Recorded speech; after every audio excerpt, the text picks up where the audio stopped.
감사합니다. 기도드리고 시작하겠습니다. 그러하신 아버지 하나님 감사합니다. 하나님께서 저희들을 창조하시고 또 하나님께서 창조하신 세상 안에서 살아갈 수 있도록 은혜 주심을 감사합니다. 우리 하나님이 창조하신 창조 세계 살아가면서 또 이 자연 세계를 어떻게 잘 관리하고 또 잘 활용하며 잘 보존해야 될지 하나님의 뜻을 살펴서 지혜롭고 진실한 청지기로 살아가는 저희들 되게 하여 주시옵소서. 예수님의 이름으로 기도드리옵나이다. 아멘. 환경청지기론 세 번째 특강, 오늘 제목은 경제 성장과 에너지 전환이 환경을 보존한다입니다. 첫 번째, 인간은 자연 속에서 살아갑니다. 환경운동의 대전제입니다. 인간과 자연과의 관계에서 두 가지 견해가 늘 충돌합니다. 우리가 자연을 떠나서 살아갈 수 없는 거죠. 자연 안에 살아가면서 인간과 자연과의 관계가 어떻게 설정돼야 되는가? 이것이 환경운동의 근본적인 대전제인데, 여기는 첫 번째는 자연 보존주의, 자연의 변화를 주는 모든 개발을 반대한다, 이런 사상이 있습니다. 그래서 흔히 이런 사상이 표현하는 그 모토가 자연으로 돌아가자, 이 모토를 가지고 있습니다. 이런 사상이 발전한 것이 생명 중심주의, 바이오 센츄리즘이라 그러고, 그 다음에 생태계 중심주의, 이코 센츄리즘. 오늘 우리가 이코 센츄리즘이라는 생태주의라는 말을 많이 들어보셨을 것입니다. 그런데 이것은 불가피하게 범신론으로 빠지게 되어 있습니다. 그 다음에 두 번째는 자연 개발주의, 인간의 실용적 필요를 위해서 자연을 개발해야 된다, 이런 사상이 그 반대편에 있습니다. 이것을 우리가 흔히 인간 중심주의, 안트로포센츄리즘이라 그렇게 얘기를 합니다. 이 사상은 이 환경 파괴를 유발하는 그런 경향으로 흘러가고 있습니다. 그래서 성경의 관점은 이 둘 가운데서 어느 한쪽으로도 치우치지 않는 것입니다. 경작과 보존이 성경이 말씀하고 있는 관점입니다. 성경은 좌로나 우로나 치우치지 말라고 그렇게 말씀합니다. 그 대표적인 말씀이 창세기 2장 15절인데, 여호와 하나님이 그 사람을 이끌어 에덴 동산에 두어 그것을 경작하며 지키게 하시고, 경작하며 보존하는 것, 이 둘 중에서 어느 한쪽도 무시해서는 안 된다는 것입니다. 이것은 다른 말로 말하면 앞에서 말한 범신론과 인간 중심주의를 배격하는 것입니다. 경작과 보존, 어느 한쪽도 무시하거나 치우쳐서는 안 된다. 하나님은 인간에게 자연을 경작하고 보존하라는 청지기적 사명을 주셨습니다. 이렇게 보면은 환경운동은 기본적으로 세계관의 충돌이고 세계관의 전쟁입니다. 세계관의 전쟁은 영적 전쟁입니다. 우리가 환경운동에서 이 점을 놓치면은 큰 그림을 놓치고 방향을 잃어버리게 됩니다. 한국 교회가 환경운동에 대해서 방향을 제대로 잡지 못하고 있는 이유는 세계관에 대한 이해가 불충분하기 때문에 그렇다고 제가 감히 단정적으로 말씀드릴 수 있습니다. 환경운동은 기본적으로 세계관에서 출발하는 것이고, 환경운동에 관한 사상의 충돌은 기본적으로 세계관의 충돌이고 영적인 충돌입니다. 이 주제는 네 번째 강의에서 구체적으로 다루고자 합니다.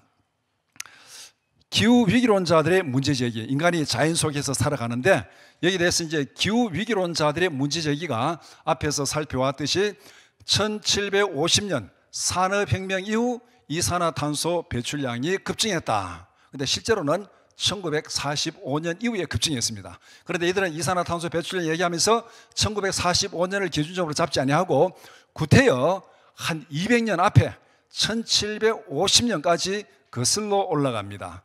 그리고 1750년 산업혁명 이후 이산화탄소 배출량 급증으로 지구온난화가 시작되었다, 이렇게 연결을 시킵니다.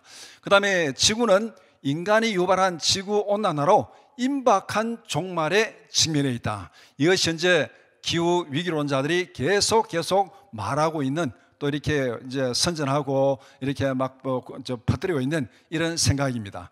현재 직면하고 있는 기후위기를 해결하기 위해서는 자본주의 경제체제를 해체하고 산업혁명 이전으로 되돌려야 된다. 이것이 그들이 근본적으로 앞에서 주장한 내용들이었습니다. 그러면은 1750년 산업혁명 이후 환경 지표는 어떻게 달라졌는가?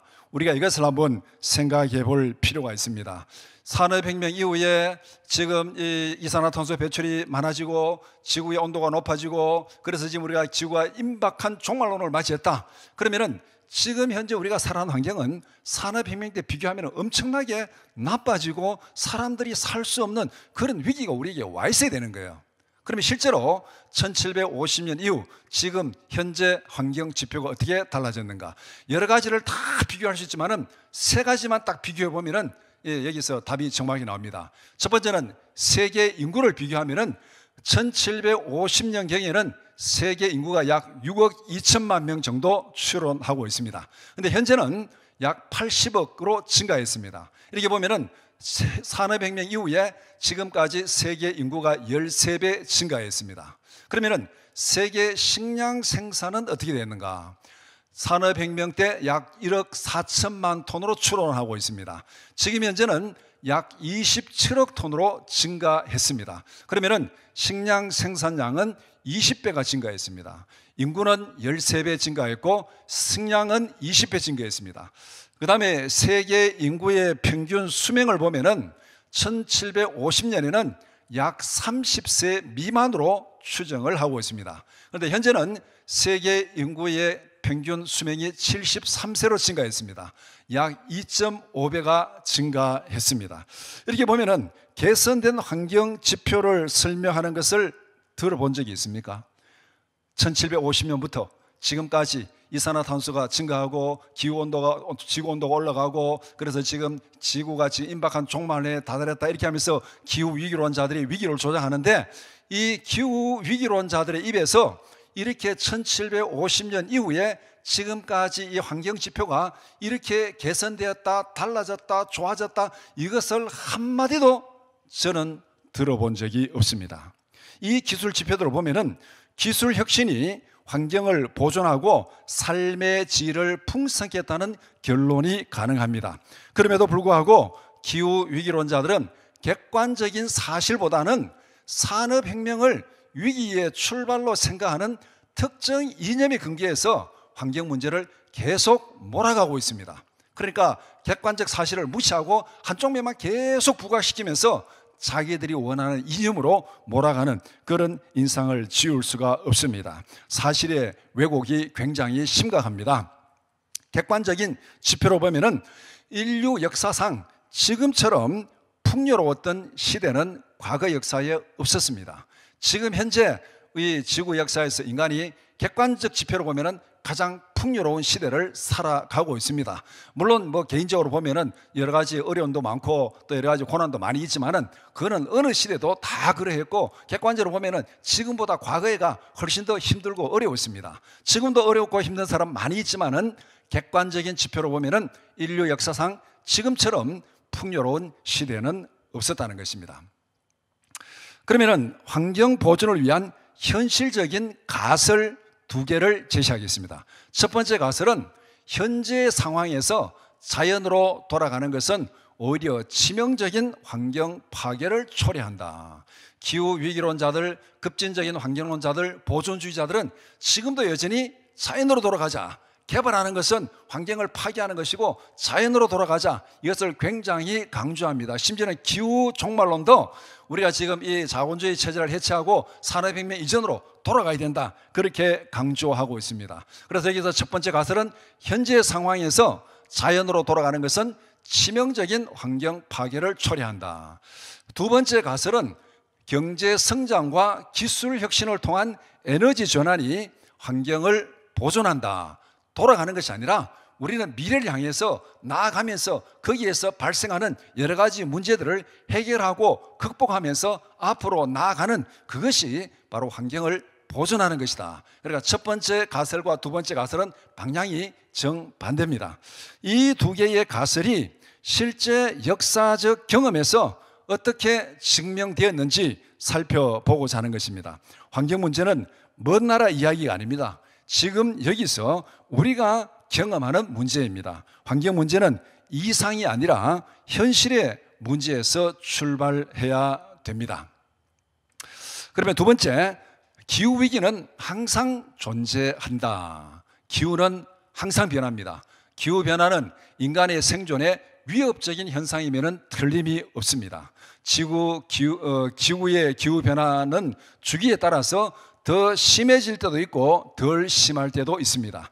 첫 번째 강의에서 말씀드린 것처럼 지구의 온도 기후변화는 1500년 주기로 이렇게 상승기와 하강기를 경험하는 그런 주기로 나타난다고 말씀드렸습니다.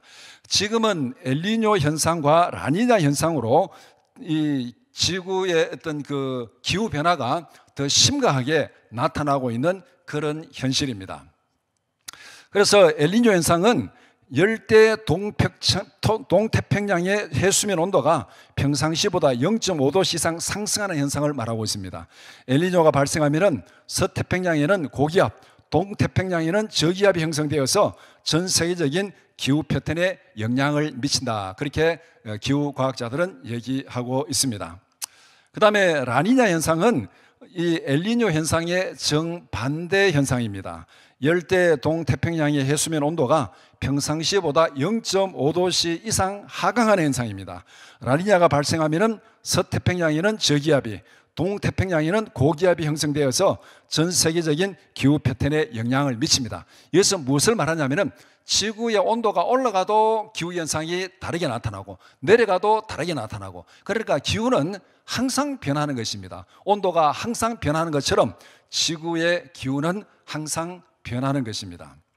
그래서 극단적인 기후현상은 앞으로 더 심하게 나타날 수 있습니다. 문제는 이것이 인간이 유발한 것이냐 자연적인 현상이냐, 그 문제가 중요한 것이 기후현상이, 기후변화 현상, 이게 없다는 말은 결코 아닙니다. 극단적인 기후현상이 앞으로 더 심하게 나타날 수 있다. 기후위기론자들은 이 모든 기후위기가 인간이 유발한 것이다, 그렇게 주장하는 것이고, 기후위기 회의론자들은 그것은 인간이 유발한 것이 아니고 자연적인 현상이다, 이렇게 생각하는 사람들입니다. 그러나 이 생각 저 생각 접어두고 분명한 것은 극단적인 기후현상은 앞으로 더 심하게 나타날 수도 있다는 것입니다. 그런데 누구도 기후변화를 부정할 수 없습니다. 문제는 얼마나 지혜롭게 대처하느냐의 문제입니다. 이것은 막을 수 없어요. 막을 수 없고 일어나는 현상이라면 우리가 거기에 대해서 얼마나 잘 대비하고 대처하느냐, 그것이 문제입니다. 그러면 올바른 해결책을 결정하는 기준은 적어도 우리가 지금 현실적으로 말하면 투자 비용 대비 결과의 효율성으로 판단해야 됩니다. 어떤 정책이 옳은지 그 투자에 대한 비용에 대해서 얼마나 좋은 많은 결과를 산출했는가, 그것이 중요합니다. 이렇게 보면은 기후 정책은 이념이 아니라 투자 대비 결과로 평가하고 판단해야 됩니다. 세 번째, 인간의 생존에 직접적인 위협이 되는 기후 현상. 우리가 기후 현상이라면 여러 가지 얘기들을 많이 합니다. 뭐 심지어는 뭐 해수면의 상승부터 해가지고 이런저런 뭐 동식물의 멸종, 이런 가지 기후 현상을 굉장히 많이 얘기하는데 그런 거 일일이 다 열거하고 점검할 수는 없고, 시간상 인간의 생존을 위협하는 직접적인 기후 현상. 그러면 우리가 지금 계속 우리 피부로 경험하는 것이 가뭄, 홍수, 더위, 추위. 이거는 우리가 지난 여름에 가뭄, 홍수, 봄, 여름에 경험했고 더위 경험했고, 또 이번 겨울 되면은 우리는 또 추위 경험하게 될 것이고 가뭄 경험하게 될 것입니다. 이런 가뭄, 홍수, 더위, 추위는 우리가 늘 일상생활 속에서 직접적으로 경험하고, 때로는 그걸로 인해서 피해도 보고 손해도 보고 사람들이 죽어가는 그런 직접적인 현상이 바로 이런 것입니다. 그러면은 유사일에 기후위기가 없었던 때는 없었습니다. 우리가 역사적으로 보면은 옛날부터 왕정시대도, 중국의 왕정시대도 그렇고 우리나라 왕정시대도 그렇고 치산치수가 그 통치 이념의 제일 첫 번째입니다. 왕이 치산치수를 잘못해가지고 대홍수가 난다거나 아니면은 대기근이 일어나면은 그 왕정이 무너질 수도 있습니다. 그래서 치산치수가 고대에서부터 지금까지 가장 중요한 통치 이념이었다면은, 이거는 역으로 말하면은 기후 위기는 없었던 적이 한 번도 없다는 것입니다. 문제는 어떻게 대비할 것인가입니다. 원인에 대한 올바른 진단과 올바른 방법으로 대응을 해야 됩니다. 그러면은 가뭄과 홍수에 대한 기후 위기론자들의 대비는 무엇인가?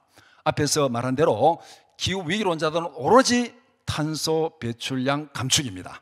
탄소 배출량을 감축해서 기온 상승을 억제해야 된다. 그래서 매일매일 무슨 이렇게 전기 플러그 뽑아두고 그 다음에 승용차 이용하지 말고 대중교통 이용하고 이렇게 가지고 매일매일 탄소 배출량 감축하기 위해서 노력해야 된다. 그래서 기온 상승을 억제해서 대비해야 된다. 그래서 앞에서 설명한 대로 유엔에 설치된 기후변화에 대한 정부 간 협의체, 이것을 우리가 IPCC라고 합니다. 5차 평가 보고서에서 2050년에는 현재 대비 탄소 배출량을 40% 감축해야 된다. 그리고 2100년에는 온실가스 배출을 거의 제로로 줄이는 것을 목표로 설정하고 있습니다. 이것을 우리 흔히 탄소 제로 정책입니다. 배출하는 탄소량과 그 다음에 자연이 흡수하는 탄소량을 플러스 마이너스 제로로 만들어서 이렇게 하는 것을 목표로 하는 것, 이것을 우리가 탄소 제로, 탄소 중립 정책, 그렇게 얘기를 하고 있습니다. 그러면은 탄소 배출을 감축함으로써 이렇게 기온 상승을 억제해서 대비하는 이 파리 기후협약 실천을 위해서 소요되는 비용과 기대되는 효과를 살펴봐야 됩니다. 지난 강의에서 언급한 바가 있습니다. 기후대책은 투자 비용 대비 효율로 우리가 평가하고 결정해야 된다, 그렇게 말씀드렸습니다. 그러면은 탄소 제로를 실현하기 위해서는 2100년까지 매년 최소 1조 달러에서 많게는 4조 4천억 달러 비용이 소모됩니다. 참고로 2021년 미국 연방정부 1년 예산이 4조 8천억 달러였습니다. 이 소요되는 경비를 감당할 나라는 지구상에 아무도 없습니다. 이렇게 해서 그러면은 이렇게 많은 돈을 투자했다 손 치더라도 이렇게 해서 기대되는 효과는 지표면의 평균 온도가 0.169도 낮아지는 겁니다. 이 정도는 기후변화에 미치는 유의미한 효과가 거의 없습니다. 이 정도 기온이 변화됐다고 가뭄, 홍수, 더위, 추위에 전혀 영향을 미치지 못합니다. 그러면은 이렇게 여기서 우리가 생각하는 두 가지 치명적인 문제점이 있는데, 하나는 가뭄과 홍수는 지금 현재의 문제입니다. 올 여름에 우리가 경험했는 것이고 또 올 겨울에 경험할 수도 있고 내년여름에 또 홍수 경험할 수도 있고 지금 현재의 문제인데, 대책은 먼 미래 얘기입니다.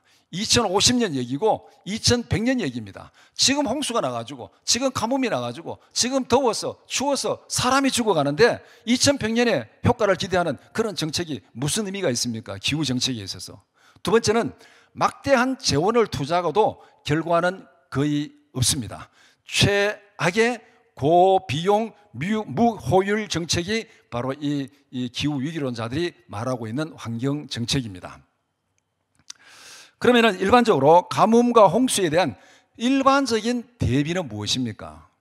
댐을 건설하고 하천을 잘 관리해서 가뭄과 홍수에 대비하는 것, 이거는 옛날부터 역사적으로 치산치수가 바로 여기에 해당되어 있습니다. 이런 정책은 투자한 비용만큼 즉각적인 결과를 확인할 수 있습니다. 댐 건설과 하천 관리는 환경 파괴가 아니라 환경을 효율적으로 관리하는 것입니다. 그런데 오늘날 우리가 어디에 댐을 건설한다 그러면은 거기에 어김없이 극단적인 반대를 경험하게 됩니다. 물론 우리가 환경을 파괴하는 거, 환경을 고려하지 않고 이런 개발을 해서 안 되지만은 우리가 개발할 때 환경을 고려해 가지고 최소의 환경 파괴를 하지만은 그러나 그 이상의 환경에 유익을 주는, 더 많은 유익을 주는 그런 정책을 우리가 추구해야 되는 것, 그것을 부정하는 것은 아닙니다. 그렇지만은 분명한 것은 댐을 건설하고 하천을 관리하는 것, 가뭄과 홍수에 대한 즉각적인 대비고, 이것은 투자한 비용만큼 결과가 즉시 나타나는 것입니다. 그런데 급진적 환경론자들은 모든 개발 정책을 반대합니다. 모든 개발을 금지하면은 사람들은 더 가난해집니다. 급진론적 환경자들은 모든 개발을 반대하고요, 보존주의죠. 이 보존주의는 범신론으로 흐르고 있습니다. 그러니까 이 지구에 함부로 손을 대고 지구를 훼손하면 안 된다는 거예요. 그런데 모든 개발을 금지하면 사람들은 더 가난해지고, 더 가난해지면 환경은 더 많이 파괴됩니다.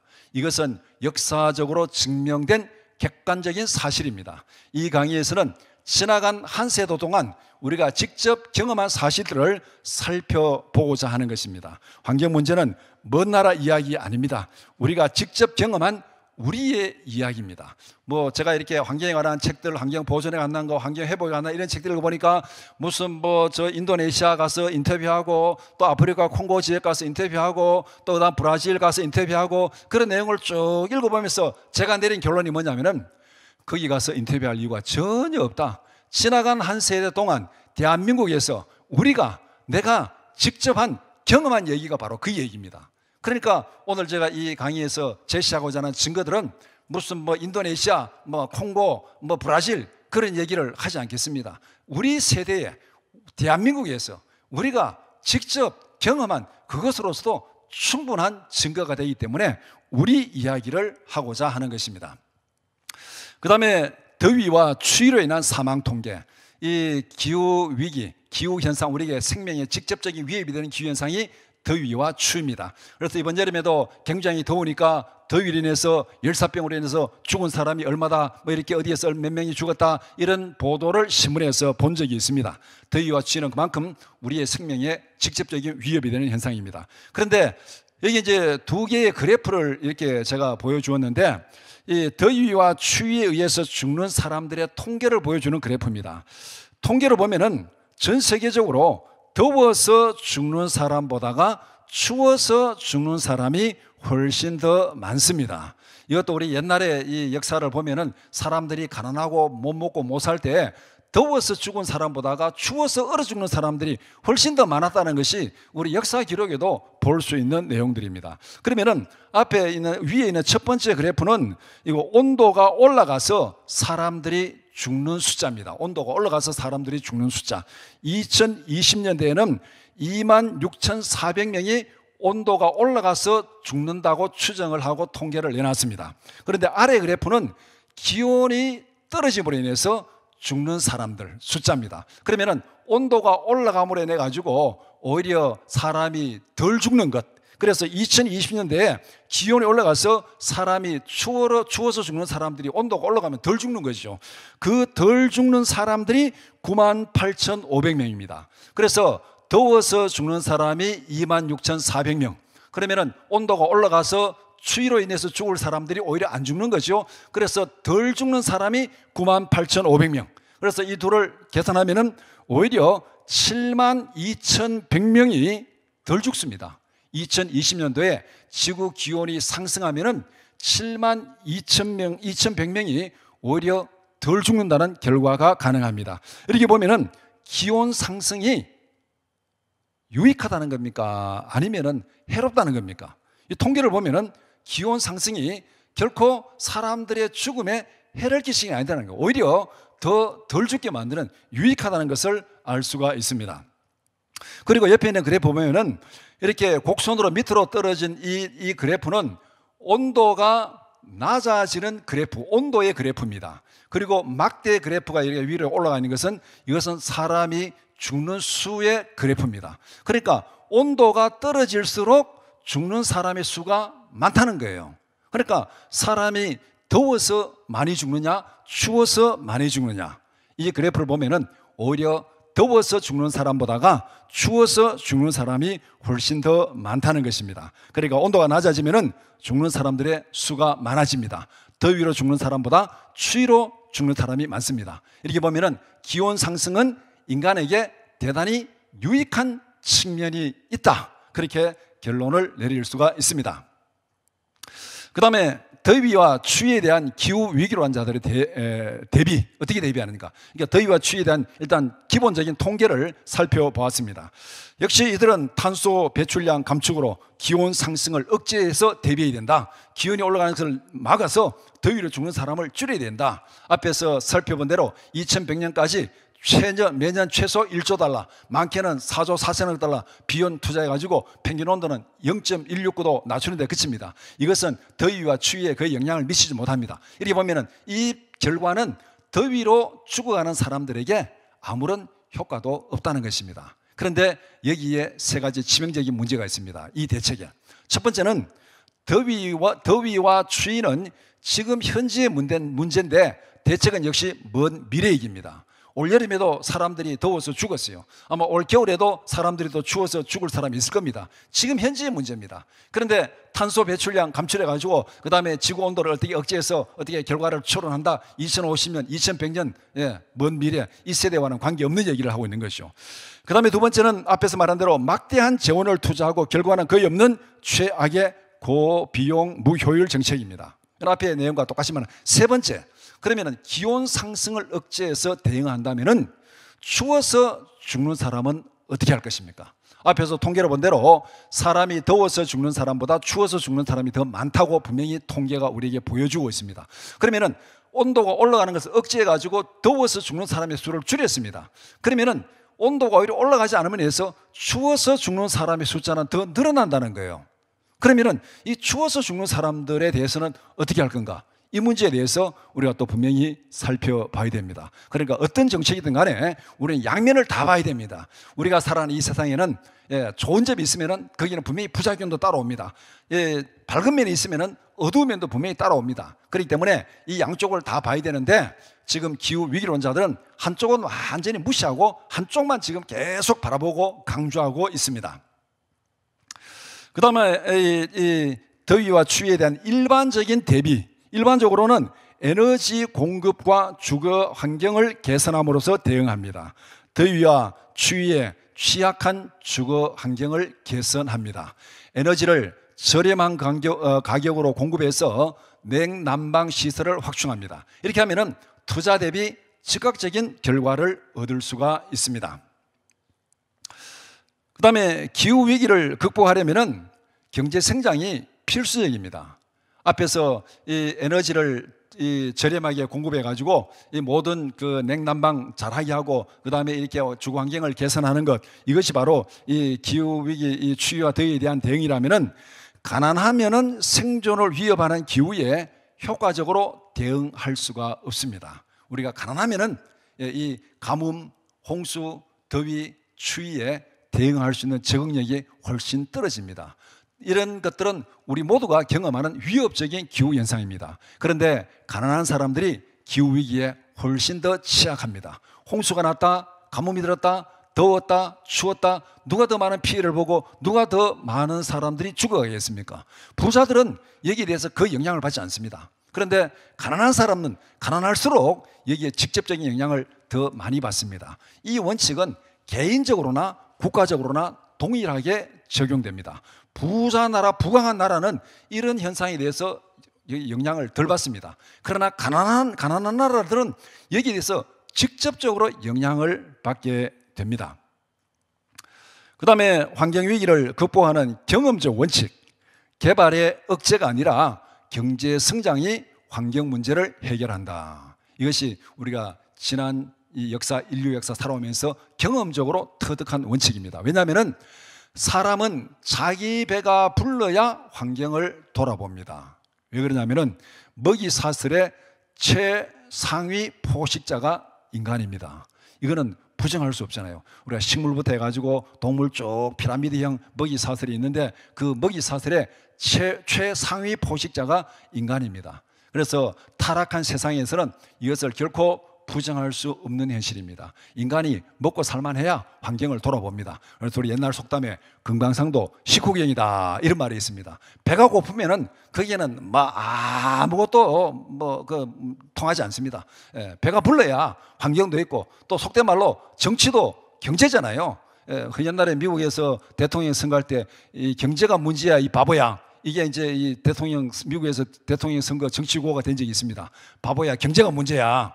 경제가 문제입니다. 오늘날 우리나라 정치 현실에서도 경제가 문제입니다. 이거는 환경 문제도 똑같이 적용되는 겁니다. 사람은 자기 배가 불러야 환경을 돌아봅니다. 일반적으로 보면은 1인당 국민 소득이 약 3,000달러가 되면은 사람들이 환경에 관심을 가지기 시작합니다.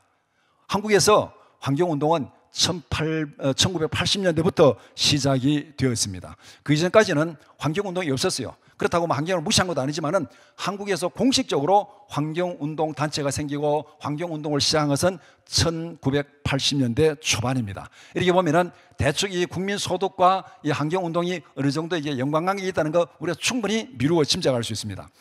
그리고 1인당 국민 소득이 약 3만 달러가 되면은 파괴된 환경을 회복시킵니다. 우리는 지나간 한 세대 동안 대한민국에서 이 모든 과정을 다 경험했습니다. 가난했던 시절과 경제 성장기를 거치면서 환경 파괴와 환경 회복을 우리는 다 경험했습니다. 우리가 직접 경험했던 역사적이고 객관적인 사실들을 제시하고자 합니다. 앞에서 말씀드린 대로 먼 나라 얘기 그거 사례로 제시하지 않겠습니다. 왜냐하면 우리가 겪은 얘기 그것만 해도 충분하기 때문에 우리가 직접 경험한 사례도 충분합니다. 그리고 심지어는 우리가 아니라 제가 개인적으로 제가 직접 경험한 사례로도 충분합니다. 저는 어떤 면에서 보면은 어릴 때 이 가난한 시골 낙동강변에서 태어나고 성장했기 때문에 지금 여기서 말하고자 하는 이 가난했던 시절 경제 성장기 지금까지 오면서 대한민국의 환경이 어떻게 파괴되었고 어떻게 회복되었는지 그 역사를 저는 그대로 제가 몸으로 피부로 다 경험하고 그대로 다 지나왔습니다. 그러니까 지금 제가 말씀드린 이런 사례들은 대한민국에서 우리가 경험한 사실이고 제가 직접 경험한 사실입니다. 그러니까 이 문제에 대해서는 뭐 객관적으로 어느 나라 이렇다라 이론적이 아니라 누구에게도 제가 확실하게 말할 수 있는 직접 경험한 그런 사실들입니다. 그 다음에 우리가 이게 구체적인 신뢰로 들어가면은 자, 첫 번째로 생각할 것은 경제 성장과 에너지 전환이 숲을 살렸다. 기후 위기를 해결하는 방법 중에 하나는 숲을 가꾸는 것입니다. 이것은 기후 위기론자들도 분명히 얘기하는 것입니다. 숲을 가꾸는 것이다. 그리고 우리가 이 여름에 일기예보 이렇게 보면은 대구의 온도가 상대적으로 낮아진 이유가 무엇인가? 적어도 한 20년 전에는 여름에 온도 그러면 항상 대구가 최고 온도였습니다. 여름에 최고 온도 대구가 기록했습니다. 그런데 요사이는 대구가 최고 온도를 기록하지 않습니다. 대구 온도가 낮단 말이고 대구 온도가 여전히 높은데 그러나 대한민국의 일기예보 볼 때 여름에 기온 최고 온도 대구가 1등 아닙니다. 이제는 다른 데가 늘 1등합니다. 그 이유가 뭐냐? 사람들이 많이 분석한 결과 대구 시내에 나무를 많이 심었기 때문에 그렇다. 그렇게 추론하고 결과를 냅니다. 거의 맞는 얘기 같아요. 제가 보더라도 40, 50년 전에 대구 시내하고 지금 보면은 그때는 대구는 황량한 벌판이었습니다. 지금 어떻게 보면은 아름다운 공원처럼 나무가 많이 심겨졌고 많이 우거져 있습니다. 그러니까 숲이 많으면은 기온이 떨어지는 것은 그런 너무나도 당연한 얘기잖아요. 그래서 일단 숲을 가꾸는 것 이것이 기후 위기를 해결하는 중요한 방법 중에 하나입니다. 그런데 옆에 사진을 보면은 이제 한국의 산림 녹화 과정을 이제 숲을 살리는 과정을 제가 지금 설명을 하려고 하는데 1970년대까지는 산에 나무가 없었습니다. 저 옆에 그 사진 보면은 1970년대 대구 근교 금호강변의 모습입니다. 예. 산에 보면은 집이 있고 정자가 있는데 나무가 하나도 없어요. 나무가 그냥 겨우 조그만한 거 그냥 이렇게 몇 그루 심겨져 있고 저기에는 사람이 어디 가는지 다 보일 정도로 나무가 하나도 없습니다. 이게 1970년대 지금 우리의 모습입니다. 산에 나무가 없는 황폐하게 된 근본 원인이 뭐냐면은 가난했기 때문에 그렇습니다. 예. 촉은 목피라는 말이 있잖아요. 조선시대 이 백성들이 가난하니까 먹을 게 있으니까 산으로 가서 풀뿌리를 뽑아먹고 그 다음에 나무 껍질을 벗겨먹는 그런 시대. 그러니까 산에 가서 자연에 가서 모든 걸 채취하고 수렵하고 이렇게 살아간 때는 산에 나무가 우거질 수가 없습니다. 거기서 다 먹을 것을 조달하고 다 채취해야 되니까 어떻게 산에 나무가 우거지겠습니까? 가난하면은 산에 나무가 우거질 수가 없어요. 사람은 자기 배가 불러야 환경을 돌아봅니다. 앞에서 말씀드린 대로 한국에서 환경운동은 1980년대부터 시작됐습니다. 이때 환경운동을 처음 시작할 때 제일 첫 번째 이슈가 뭐냐면은 공해 문제입니다. 공해 문제로 시작되었습니다. 그래서 이 사진을 주의 깊게 기억하시기 바랍니다. 우리나라 환경운동은 여기서부터 시작합니다. 환경운동은 이상이 아니라 현실에서 출발합니다. 우리의 환경운동은 이 사진 한 장에서 출발해서 지금 어떻게 변화되고 개선되었는지 그것을 보면 됩니다. 이 산림 녹화 과정에서 우리나라에서 빼놓을 수 없는 사업이 하나 있는데 그것이 사방사업입니다. 이 사방사업은 1909년 일제시대 때도 일제 직전 그때부터 일제시대 때도 이 사방사업은 많이 있었습니다. 그런데 1960년대 이후부터는 산사태, 가뭄, 홍수 등의 산림재해를 줄이기 위해서 산에 나무를 심고 사방사업을 대대적으로 실시했습니다. 제가 이 사진은 이 포항에 가면은 사방공원이 있습니다. 사방공원에 이제 이렇게 전시해 놓은 그 사진을 제가 이렇게 조성해 놓은 그것을 이제 사진으로 찍은 건데, 이렇게 사방공원이 있을 정도로 우리가 이제 산림 녹화를 위해서 어떻게 사방 사업을 했는지 그것을 쭉 보여주고 있습니다. 그런데 제가 어릴 때 시골에서 사방 사업하는 것을 직접 많이 보았고 현장에서 많이 있었습니다. 그런데 이 사방 사업을 많이 했지만은 그러나 숲이 우거지게 하는 데는 큰 효과가 없습니다. 산사태가 나지 않도록 산을 계단식으로 만들고 거기에 나무를 심고 거기에 풀을 심고 이렇게 사방사업을 했는데, 거기에 나무를 심고 그렇게 했음에도 불구하고 산에 숲이 우거지는 데는 별로 이 사방사업이 효과를 못 봤습니다. 왜 그러냐면은 여전히 나무를 베어서 땔감으로 사용했기 때문에 그렇습니다. 사방사업으로 심은 그 나무가 또 자라면 그것을 또 잘라가지고 또 땔감으로 쓰니까 어떻게 그 산에서 나무가 자랄 수가 있겠습니까? 경제성장과 에너지 전환이 산의 숲을 우거지게 했는데, 에너지 전환이 산림 녹화의 결정적인 요인이 되었습니다. 그러니까 숲이 우거지게 하는 에너지 전환은 앞에 나무와 건초, 이것을 오늘 우리가 바이오매스라 이렇게 얘기합니다. 나무와 건초에서 화석연료로 전환되었습니다. 쉽게 말하면 농촌에서 땔감이 뭐였는가? 농촌의 기본 이 연료가 땔감이잖아요. 밥을 해 먹고 온도를 하고 이런 게 이제 기본적으로 이제 이 에너지잖아요.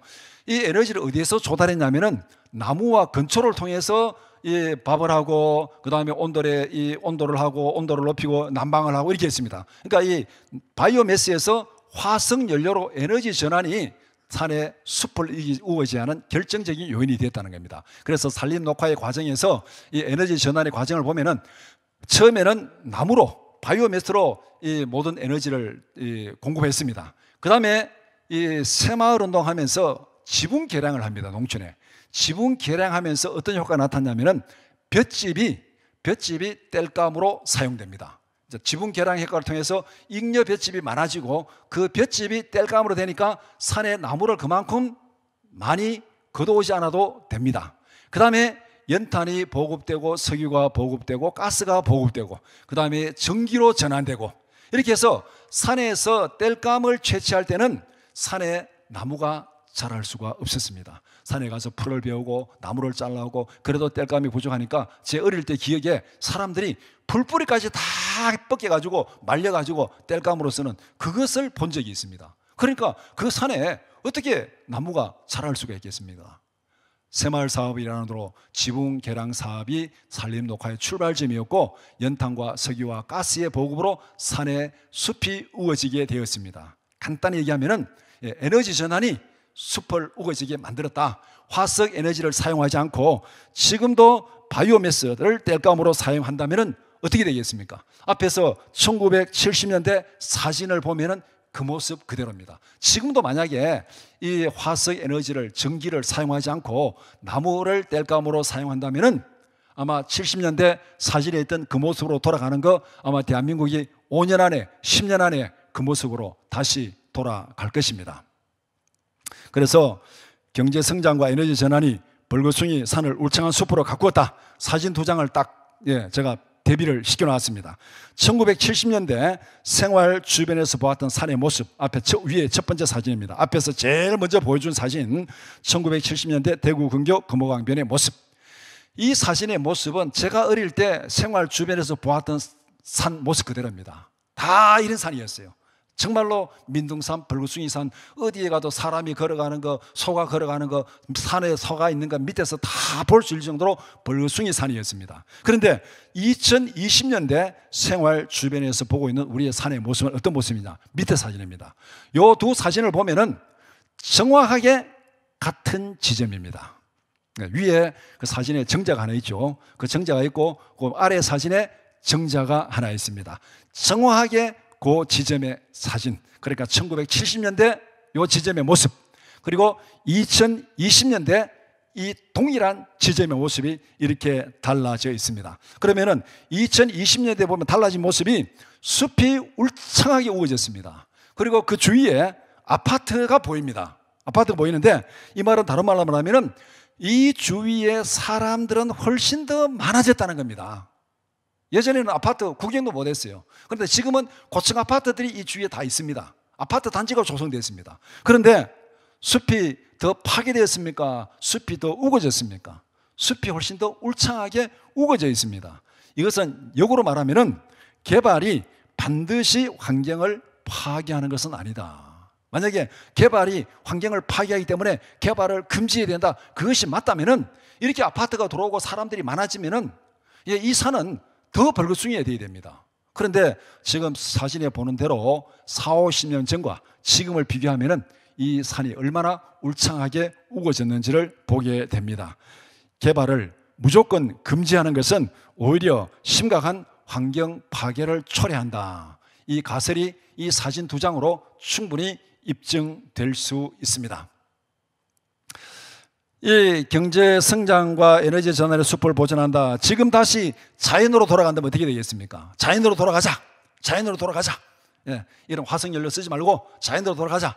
지금 다시 신재생 에너지로 분류되는 바이오매스를 땔감으로 사용한다면, 지금 이게 신재생 에너지에 태양광도 속하고 풍력도 속하고 바이오매스, 나무도 이게 포함을 시킵니다. 제가 깜짝 놀랐어요. 어떻게 땔감을 신재생 에너지로 분류를 할까? 제가 어릴 때 기억에 나무 잘라다 떼면은 이 산림을 파괴하고 환경을 파괴하는데 이게 어떻게 신재생 에너지냐? 제가 쭉 내용을 보니까 이게 왜 신재생 에너지냐면 나무는 잘라서 떼도 다시 자라고 회복되기 때문에 이게 신재생 에너지다. 그렇게 분류를 하는데, 맞는 말 같기도 하면서도 참 어이없는 말일 수도 있습니다. 이 숲이 회복되려고 그러면 한 40, 50년 기다려야 되잖아요. 이것도 신재생 에너지 분류가 돼야 되는지 저는 심히 의문점을 제시할 수밖에 없습니다. 그래서 지금 다시 자연으로 돌아가면은 어떻게 되느냐? 다시 가난해지거나 자연으로 돌아간다면은 북한에서 본 산처럼 될 것입니다. 아래 사진은 제가 한 10년 전쯤에 중국을 여행한 적이 있습니다. 그래서 중국을 여행하면서 두만강 너머로 북한의 산을 바라보았습니다. 바라보면서 북한의 산을 보는 순간에 너무 친숙하다는 느낌이 들어가지고 제가 사진을 찍었습니다. 와, 너무 친숙하다. 1970년대 제가 어릴 때 한국에서 보던 산 그대로 그 모습이 지금 이 두만강 넘어 보이는 북한의 산입니다. 그래서 제가 진짜 친숙하다. 그래서 제가 찍어놓은 사진이 지금 밑에 있는 사진입니다. 만약 우리가 다시 가난해지거나 자연으로 돌아가면은 이 숲이 이렇게 우거져 있는 한국의 산이 북한의 산처럼 이렇게 될 수밖에 없다는 겁니다. 자연으로 돌아가면은 결국은 환경을 오히려 더 심각하게 파괴한다는 얘기가 되는 것이죠. 이렇게 1970년대의 민둥산이 2020년에는 숲이 울창한 산으로 변했습니다. 결론적으로 경제 성장과 에너지 전환이 환경을 보존한다는 가설이 입증됩니다. 경제 성장과 에너지 전환의 전제 조건은 기술 혁신입니다. 따라서 탄소 중립도 기술 혁신을 통한 에너지 전환으로 가능하다는 겁니다. 앞에서 계속 탄소 중립 아끼고 쓰지 않고 금지해가지고 될 문제가 안 되라는 거예요. 그래서는 이 탄소 중립이 이루어질 수가 없습니다.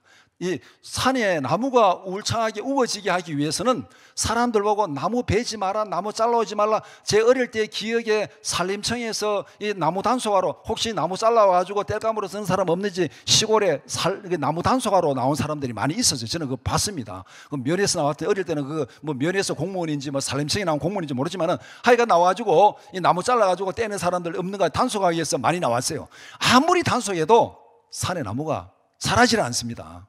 왜냐하면 땔감을 써야 되기 때문에 굶어 죽을 수는 없잖아요. 그게 금지해가지고는 될 일 아닙니다. 탄소 중립도 마찬가지입니다. 쓰지 말라고 금지해가지고 될 문제가 아닙니다. 이 에너지 전환이 되니까 산의 나무가 자연스럽게 우거진 것처럼 탄소 중립도 에너지 전환이 일어나면은 자연스럽게 탄소 중립이 실현된다는 것입니다. 제가 옆에 사진을 한 장 이렇게 띄워놨는데, 이 사진은 안동댐에서 그 아래쪽을 내려다보고 찍은 사진입니다. 제가 왜 이 사진을 찍어놨냐면 아까 제가 말씀대로 제가 직접 경험한 그 얘기를 여러분들에게 말씀드린다 했잖아요. 이 안동댐 밑에 있는 이 사진, 제가 고등학교 다닐 때 식목일만 되면은 학교에서 단체로 나무 심으러 갔던 산입니다. 거기는 앞에 1970년대 본 그 산처럼 나무가 없었어요. 그러니까 식목일만 되면은 학교에서 단체로 나무 심으러 갔던 그 산에 지금은 이렇게 숲이 우거져 가지고 사람들이 발 디딜 틈도 없이 들어갈 수 없을 정도로 이렇게 나무가 우거져 있습니다. 그리고 제가 어릴 때 옛날에는 단풍 구경을 간다 그러면은 적어도 속리산이나 내장산에 가야 아름다운 단풍을 구경할 수 있었습니다. 그런데 지금은 어떻습니까? 전국이 단풍 명소가 되었습니다. 왜 이렇게 되었습니까? 옛날에 산에 나무가 없으니까. 나무가 없으니까 단풍이 들 리가 있습니까? 아름다울 리가 없어요. 그래서 지금은 산에 나무가 울창해 오졌으니까 전국이 단풍 명소가 된 것입니다. 이렇게 지금 에너지 전환이 일어나니까 숲이, 민둥산이 이렇게 울창한 숲으로 변화되었습니다. 이와 마찬가지로 탄소 중립도 에너지 전환으로 실현될 수 있다. 탄소 중립을 실현하기 위해서는 무탄소 청정 에너지로 전환이 필요합니다. 그런데 에너지 전환의 조건이 두 가지가 있습니다. 첫 번째는 에너지 공급이 안정적이어야 합니다. 두 번째는 현재 주력 에너지인 화석 에너지보다 가격이 저렴해야 됩니다. 에너지 공급이 안정적이 되고 가격이 저렴해야 돼요. 아무리 좋은 에너지라도 값이 비싸버리면 사람들이 그걸 쓰지 않습니다. 그러니까 값이 저렴해야 그것으로 전환이 된다는 겁니다. 그러면은 에너지 전환의 대안은 무엇인가? 현재 기술로는 태양광과 풍력은 비용이나 안정성에 있어서 대안이 될 수가 없습니다.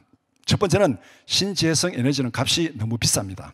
보조금이 없이는 경쟁력이 없습니다. 태양광도 마찬가지고 전기 자동차도 마찬가지고 이게 뭔가 보조금이 없으면은 이게 대안이 경쟁력이 없습니다. 두 번째는 에너지를 안정적으로 공급할 수가 없습니다. 필요할 때 에너지를 공급할 수가 없습니다. 장마철이나 밤이나 바람이 부지 않을 때 이때는 이 에너지를 공급할 수가 없는 거예요. 만약에 전부 다 태양광으로 전부 다 이렇게 에너지 전환하면은 이 그 아프리카나 인도 지역에 이런 사례들이 많이 나옵니다. 그러니까 이 신재생 에너지로 전환이 된다. 그래서 이제 이렇게 뭐 이게 유엔 단체에서 이제 국제 단체에서 지원해 가지고 거기에 태양광으로 다 이제 그 에너지를 공급할 수 있도록 만들어 줬습니다. 근데 문제는 밤에 해가 져버리면은 전기를 한 30분, 1시간 쓰면 끝이에요, 이제. 저축한 에너지를 다 써버리기 때문에 밤에는 캄캄하게 보내야 된다는 거예요. 이게 어떻게 지금 이 에너지 전환의 대안이 될 수 있습니까? 밤이나 그 다음에 바람이 불거나 장마철이나 이럴 때는 에너지 공급이 되지 않습니다. 그렇기 때문에 현재 기술로는 태양광과 풍력은 에너지 전환의 대안이 될 수 없다. 고도로 산업화된 사회에서 단 1초만 정전이 발생해도 심각한 문제가 생깁니다. 예를 들어서 병원에, 응급실에, 수술실에 단 1초 정전이 있다면, 아니면은 첨단 과학 연구실에 단 1초가 정전이 있다면 이거는 상상만 해도 끔찍한 결과가 나타날 수 있습니다. 그렇기 때문에 이 에너지는 바로 안정적이고 값싼 에너지가 되어야 된다는 겁니다.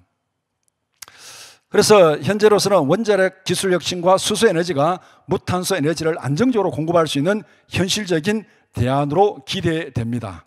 현재 화석연료 에너지보다 값싼 에너지가 등장하면은 자연스럽게 에너지 전환이 일어납니다.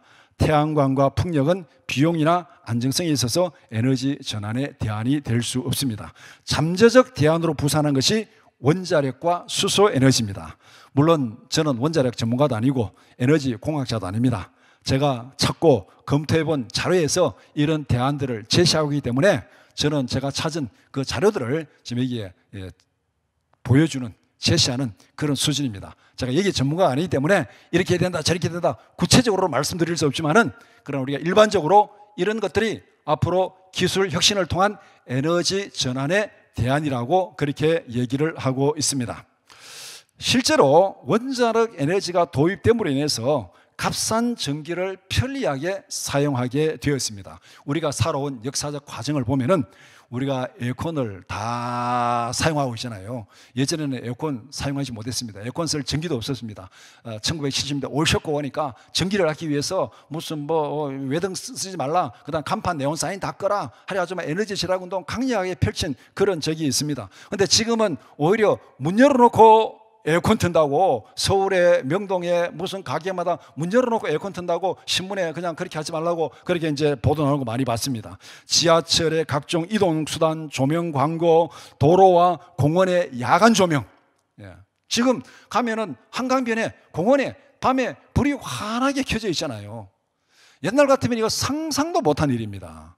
실제로 제가 경험한 사실이 1990년도에 미국에 가서 본 광경입니다. 그때 미국 가보니까 공원에 사람도 아무도 없는데 야구장에 축구장에 불을 환하게 켜놓고 있습니다. 그러니까 제가 어떻게 이런 일이 가능하냐. 그때 우리나라는 전기를 아끼기 위해서 축구나 야구나 야간 경기를 금지시킬 정도였습니다. 야간 경기를 금지시킬, 지금 같으면 상상도 안 되는 얘기였지만은 그때는 그래 했습니다. 에너지를 아끼기 위해서, 전기를 아끼기 위해서 야간 경기를 금지시켰는데 미국에 왔더니 아무도 사람도 없는데 공원에 축구장, 야구장에 불을 환하게 켜놨습니다. 그런데 지금 우리나라가 그렇습니다. 여러분들 저녁에 공원에 한강변에 나가보시기 바랍니다. 거기에는 사람이 있건 없건 전기가 환하게 켜져 있습니다. 이게 원자력 에너지가 없을 때 과연 우리에게 이게 가능했겠느냐? 이 질문을 한번 해볼 수 있습니다. 그래서 원자력 에너지의 기술 혁신의 다음 단계는 핵융합이라고 말합니다. 핵분열 에너지에서 핵융합 에너지로 전환되면은 무탄소 에너지의 문제는 해결된다. 그래서 바닷물 25리터로 석탄 20톤의 에너지를 생산할 수 있다. 그렇게 과학자들이 얘기를 하고 있습니다. 그 다음에 수소 에너지도 무탄소 에너지의 대안으로 등장하고 있다. 그래서 역시 이 부분은 제가 전문가는 아니지만은 그러나 검토한 자료들이 이런 것들을 제시하기 때문에 저도 이렇게 제시를 합니다. 따라서 무탄소 청정 에너지로 전환에 필요한 기술 혁신이 탄소 중립을 가능하게 한다. 그래서 어떤 정책이든지 간에 대안이 없는 금지로는 성공할 수 없다. 탄소 중립도 마찬가지입니다.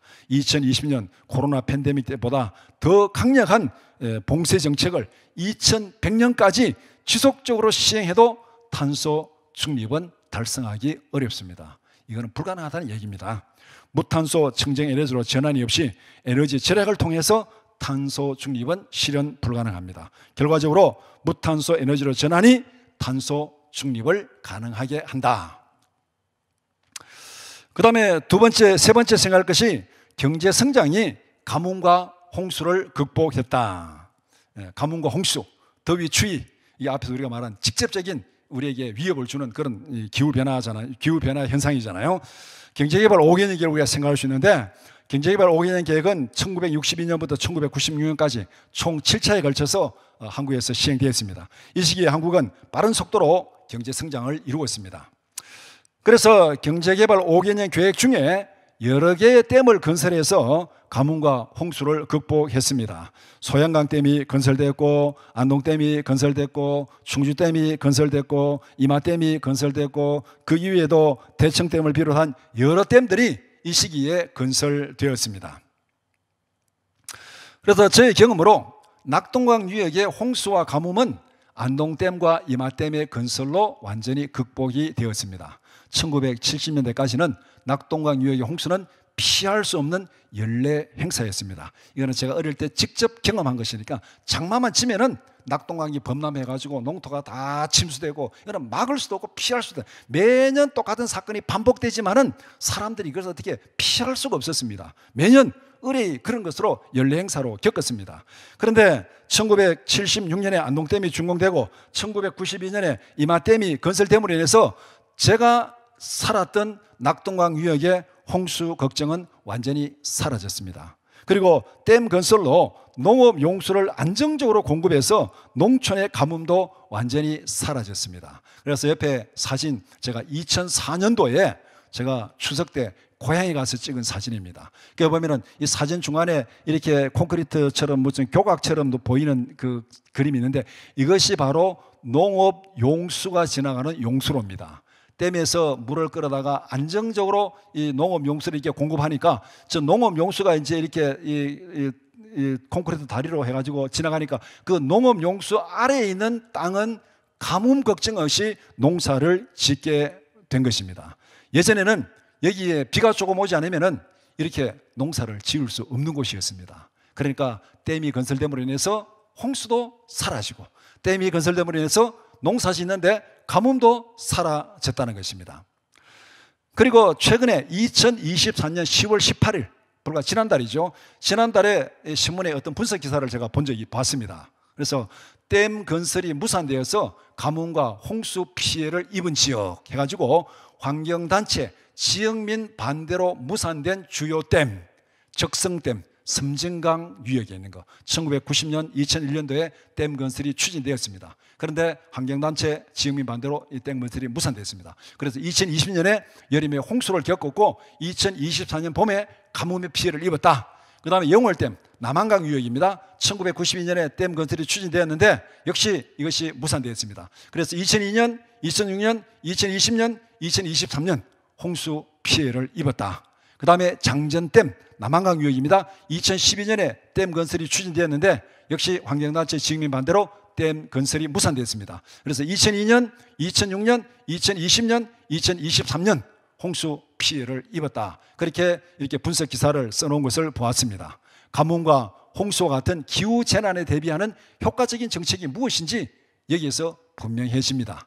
탄소 중립 정책은 기후 변화에 대응하는 실효적인 정책이 될 수 없습니다. 기후 정책은 이념이 아니라 현실에 기초해야 된다는 것입니다. 그 다음에 네 번째 생각할 것, 경제 성장과 기술 혁신이 도시의 공기를 깨끗하게 만들었다.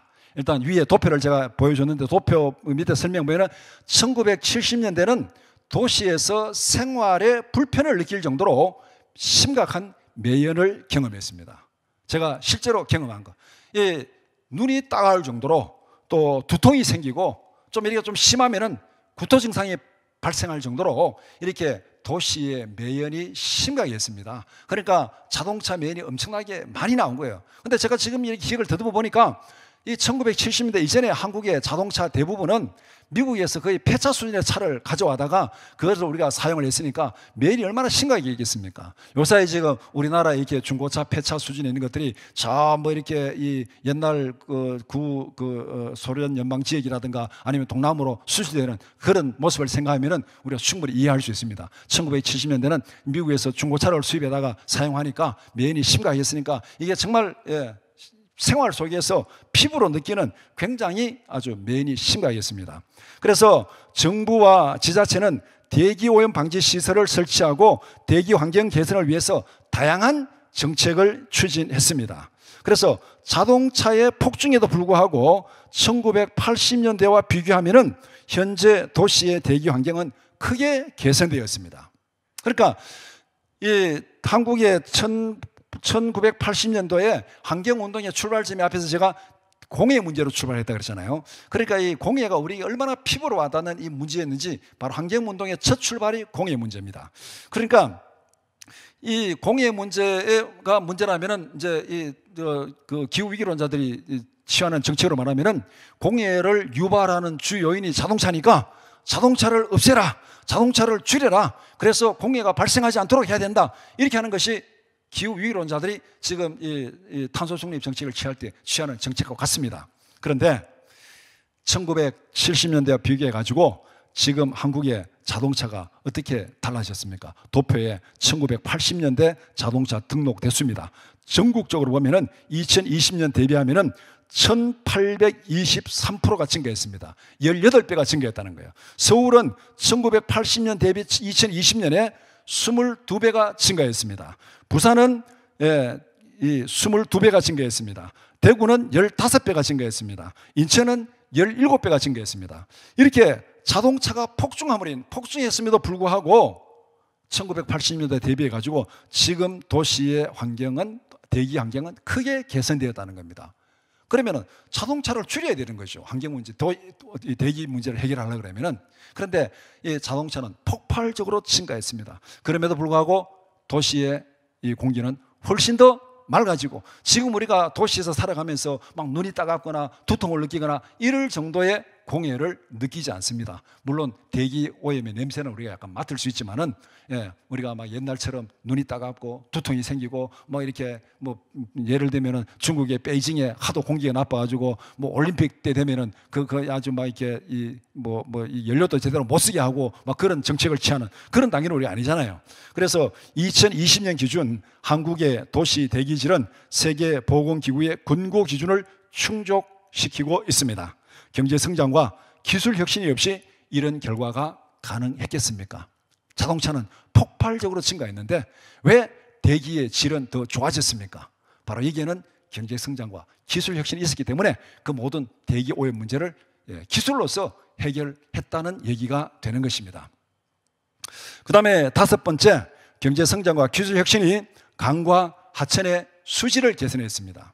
그러니까 우리가 대기의 문제, 환경 문제 그러면은 공기의 문제, 그 다음에 수질 오염 문제, 이거 피할 수 없는 문제잖아요. 그러면은 어떻게 경제 성장과 기술 혁신이 강과 하천의 수질을 개선했는가? 금호강의 사례를 한번 들어보겠습니다. 옆에 있는 사진은 1988년 금호강 하류의 모습입니다. 금호강은 대구시를 관통해서 흐르는 낙동강 지류입니다. 대구시를 거쳐서 가서 끝나는 지점에 낙동강 본류와 합류하는 것이 금호강입니다. 1988년 금호강의 하류의 모습, 이렇게 오염이 극심해가지고 물고기들이 다 죽어나가고 물 색깔도 보더라도 시커먼, 그야말로 이게 오염 폐수, 눈으로 봐도 금방 알 수 있는 정도로 이렇게 오염이 심각합니다. 그래서 당시에 금호강은 생활하수, 공장 폐수, 축산 폐수 등 각종 오염 물질이 마구 유입돼 가지고 수질 악화는 물론 각종 용수원으로의 기능과 인근 주민의 휴식 장소로도 기능을 상실했습니다. 1980년대 말까지 금호강은 그야말로 살인해서 보여주는 대로 죽음의 강이었습니다. 그런데 이 금호강은 1970년대, 1980년대 경제개발로 죽음의 강으로 변했습니다. 그러니까 이 경제개발이 환경을 파괴한 이제 대표적인 사례가 될 수도 있습니다.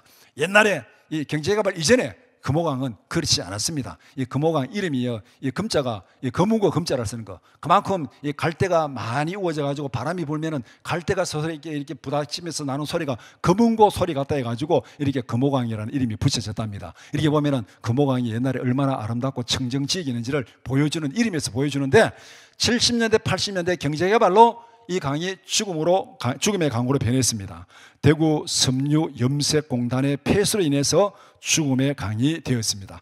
그때 제가 이렇게 육안으로 보더라도 금호강은 오늘 말하면 이 염색물을 그대로 풀어놓은 겁니다. 정말 먹물을 풀어놓은 그것이 금호강의 물이었습니다. 그래서 1983년 당시 금호강은 BOD 생물학적 산소 요구량이 191.2 ppm으로서 경악스러운 죽음의 강이었습니다. 이게 얼마나 심각하냐면은 5급수 기준이 8 내지 10 ppm입니다. 5급수가 되면은 눈으로 봐도 오염된 물이라는 것을 식별할 정도의 물이 5급수입니다. 그리고 5급수는 아무짝에도 쓸데없는 물이에요.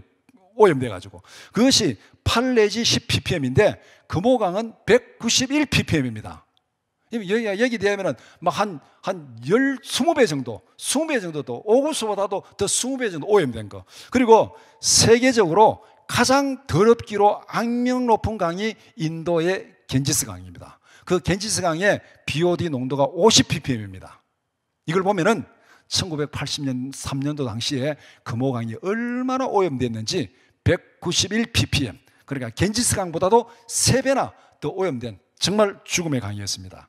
이런 강이 수질 개선 사업으로 인해서 2000년대부터 생명의 강으로 살아나기 시작했습니다. 1984년부터 시작된 지속적인 수질 개선 사업으로 1999년 5.7 ppm, 2014년 3.6 ppm으로 개선되는 대기록을 세웠습니다. 대구시는 금호강의 수질 개선을 위해서 총 4조 1,854억 원을 투자해서 2014년에 금호강 수질이 3.6 ppm으로 전국 오염 하천 중 수질 개선율이 최고인 98.1%를 달성했습니다. 그래서 이 수질 개선 성공 사례를 꼽자면은 이건 한국에뿐만 아니라 전 세계적으로 이건 정말 대표적인 사례가 될 수 있는 것이 금호강의 사례입니다.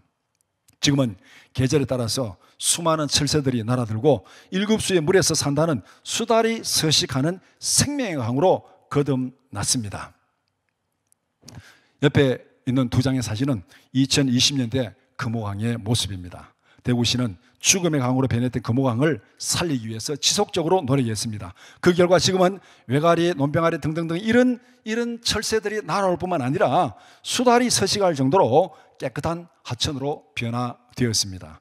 경제 성장과 기술 혁신이 없었다면 이런 결과가 나타났겠습니까? 경제 성장과 기술 혁신이 환경을 보존한다는 가설을 이것보다도 더 확실하게 증명하는 사례가 더 필요하지 않습니다. 이게 환경이 경제개발을 통해서 파괴되고 또 경제생활을 통해서 기술혁신을 통해서 환경이 회복되고 보존되는 이 좋은 사례를 금호강이 생생하게 우리에게 보여주고 있습니다.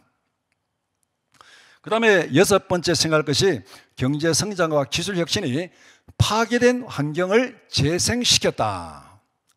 쓰레기 매립장 난지도가 생태공원으로 재탄생했습니다. 제가 대구의 금호강을 예를 들었으니까 서울 사람들이 그거 뭐 별로 피부에 와닿지 않는다 이렇게 생각할지도 모르겠습니다. 서울의 사례를 하나 제가 제시를 하겠습니다. 이 1970년대 이전의 난지도의 모습입니다. 이 사진에 꽃섬 시절 경작하는 주민들 이 난지도의 모습, 이랬던 난지도가 1978년부터 1993년까지 15년 동안 서울의 쓰레기 매립장으로 사용되었습니다. 그래서 옆에 있는 사진 두 장 보면은 앞에 있던 그 경작하던 농지가 이렇게 쓰레기 틈이 산을 이루고 있습니다. 그리고 그 밑에 보면은 폐품을 수집하는 난지도 사람들. 그래서 옛날에 이 1980년대는 정말 빈민가 어떻게 보면은 인권 무시 뭐 어떻게 가난한 모든 것의 출발이 난지도 넉마주의잖아요. 옛날에는 청계천 넉마주의였는데 그 다음에 넘어온 게 난지도 넉마주의입니다. 이게 지금 환경 파괴의 대명사로 언급된 것이 바로 이 난지도입니다. 이 사진 두 장을 보면은 그때 기억이 생생하게 다 기억되는 그런 사진입니다.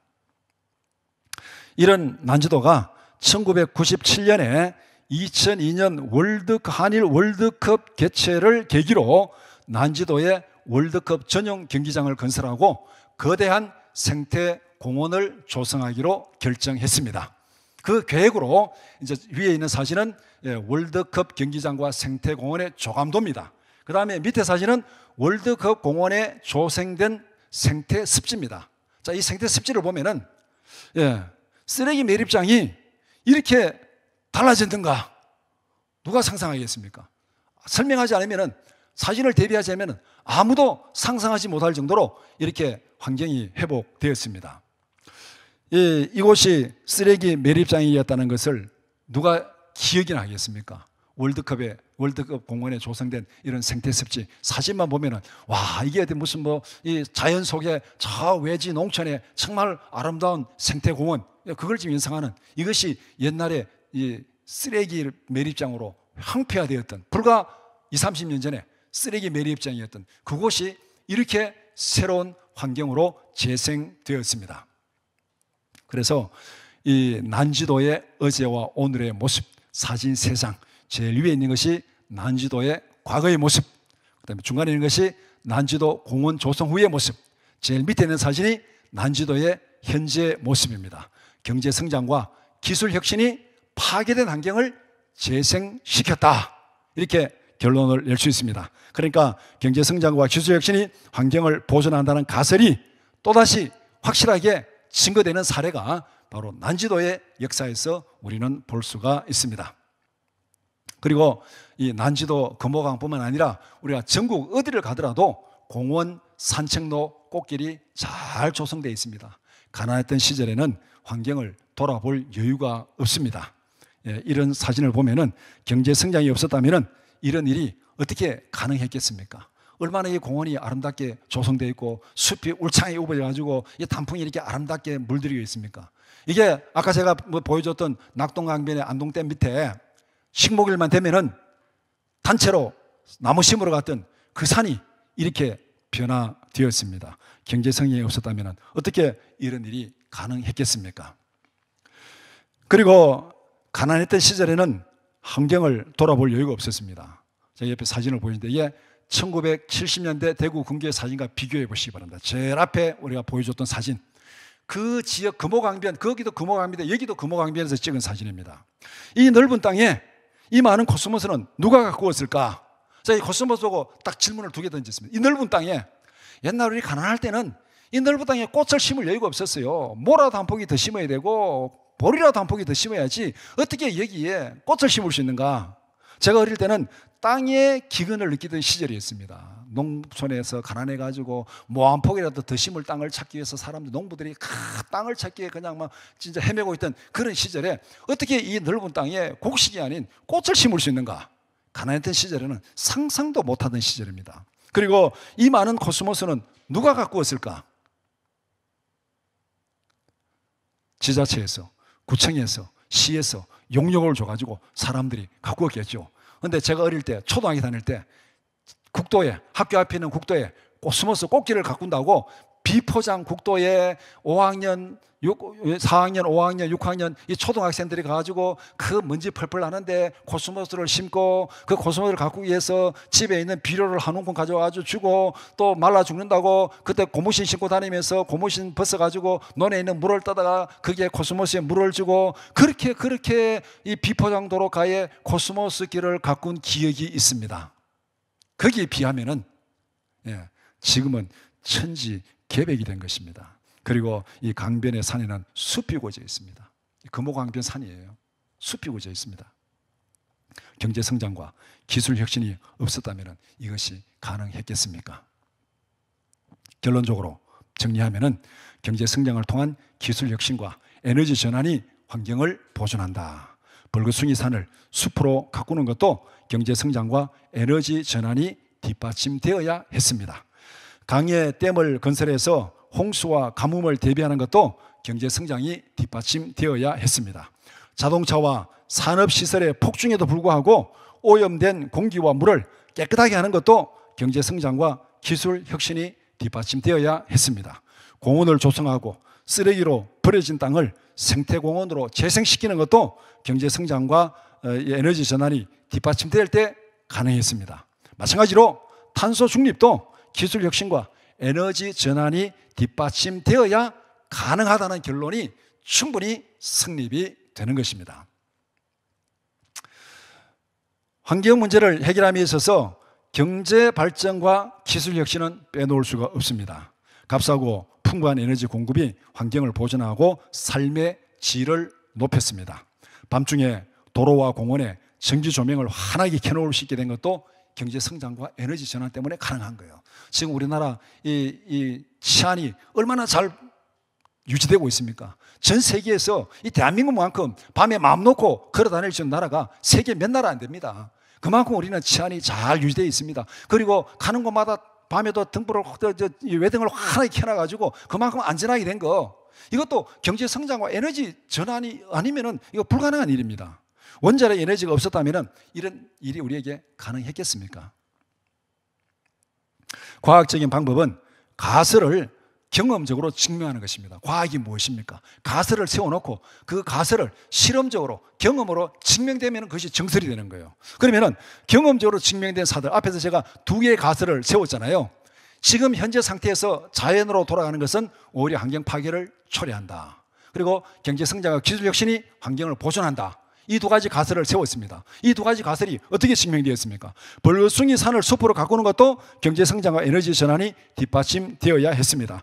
강에 댐을 건설하고 홍수와 가뭄을 극복하는 것도 경제성장이 뒷받침되어야 했습니다. 오염된 공기를 깨끗하게 하는 것도 경제성장과 기술혁신이 뒷받침되어야 했습니다. 강과 하천의 물을 깨끗하게 하는 것도 경제성장과 기술혁신이 뒷받침되어야 했습니다. 쓰레기로 파괴된 땅을 생태공원으로 재생시키는 것도 경제성장이 뒷받침되어야 했습니다. 탄소 중립도 기술 혁신 없이 억제와 통제로는 불가능하다는 것입니다. 그래서 앞에 강의에서 왜 이 파리 기후협약에 기초한 탄소 중립이 잘못된 정책이었는지, 그 대안이 무엇인지 바로 여기서 우리는 분명히 발견할 수 있습니다. 세 번째, 가설이 경험적으로 증명되면 이것은 과학적 정설이 되는 것입니다. 경제 성장을 통한 기술 혁신과 에너지 전환이 환경을 보존한다는 가설은 지금까지 살펴본 것처럼 경험적으로 증명된 객관적 사실입니다. 그렇다면 이것은 경험적으로 증명된 과학적인 정설입니다. 대책 없이 개발을 금지하고 억제하는 것은 오히려 환경 파괴를 초래합니다. 현실적으로 자연으로 돌아가기에는 지구상에 인구가 너무 많습니다. 지금 자연으로 돌아가자, 옛날로 돌아가자, 그 환경을 보존하는 것이 아니라 더 환경을 파괴할 뿐입니다. 지금은 우리 앞에 있는 환경 문제를 해결하기 위해서 더 좋은 기술을 개발하고 혁신함으로써 그 문제를 해결하는 것, 이것이 우리에게 현실적인 대안입니다. 그렇기 때문에 환경운동은 이념이 아니라 현실에 근거해서 실현 가능한 효과적인 방법을 찾아서 지속적으로 실현해야 됩니다. 이것을 지속적으로 실천해야 됩니다. 그렇기 때문에 환경운동은 올바른 세계관이 환경운동의 기초가 되어야 됩니다. 세계관에 대한 방향을 잘못 잡으면 우리는 환경운동에 대한 정책 방향을 잃어버리게 됩니다. 지속적인 환경 보존을 위해서는 미래의 무탄소 청정 에너지 개발을 위한 기술 혁신이 필요하다. 탄소 중립을 위한 기술 혁신과 에너지 전환을 위한 현실적인 대안이 뭐냐? 첫 번째 우리가 생각할 수 있는 탄소 포집 기술입니다. 이 화석 에너지를 무탄소 청정 에너지로 사용하려는 것은 이 화력 발전소라든가 아니면은 이 여러 가지 그 화석 연료를 댐으로 인해서 발생하는 그 탄소를 이게 다 포집해 가지고 이게 저장해서 땅에 묻어버리는 이런 기술 혁신이 이루어지면은 우리는 화석 연료도 무탄소 청정 에너지로 사용할 수가 있습니다. 그 다음에 두 번째는 원자력 에너지를 핵분열해서 핵융합으로 전환하는 기술이 필요한 것이요. 그 다음에 세 번째는 수소 에너지의 상용화를 위한 기술 혁신이 필요합니다. 이건 역시 앞에서 제가 말씀드린 대로 저는 이 부분에 전문가가 아니기 때문에 검토한 자료를 조심스럽게 이렇게 대안으로 제시하는 수준입니다. 그 다음에 만약에 핵융합 기술이 상용화된다면 무탄소 청정 에너지를 무한대로 확보할 수 있다. 과학자들이 그렇게 말하는 것을 제가 보았습니다. 핵융합 발전의 상용화를 위해서 1억 도씨가 되는 초고온의 플라즈마를 300초 이상 동안 유지해야 된다고 합니다. 그런데 한국은 현재 30초 동안 유지하는 데 성공했다고 합니다. 핵융합 기술이 상용화되면 바닷물 25리터로 석탄 20톤의 에너지를 생산할 수 있다고 합니다. 이렇게 되면 탄소 중립도 자연스럽게 실현되고 에너지도 무한대로 공급할 수 있습니다. 탄소 중립은 절약을 강조하는 억제와 통제가 아니라 기술 혁신을 통한 에너지 전환으로 가능하다는 것입니다. 결론적으로 경제 성장을 통한 기술 혁신과 에너지 전환이 환경을 보존한다. 이렇게 결론을 내릴 수 있습니다. 감사합니다. 제가 기도드리겠습니다. 거룩하신 아버지 하나님, 우리는 하나님께서 창조하신 세상 속에 살아갑니다. 올바른 세계관의 기초에서 환경을 잘 보존하고 삶의 질을 높이고 풍성케 하는 지혜롭고 진실한 청지기로 살아가는 저희들 되게 하여 주옵소서. 예수님의 이름으로 기도드리옵나이다. 아멘.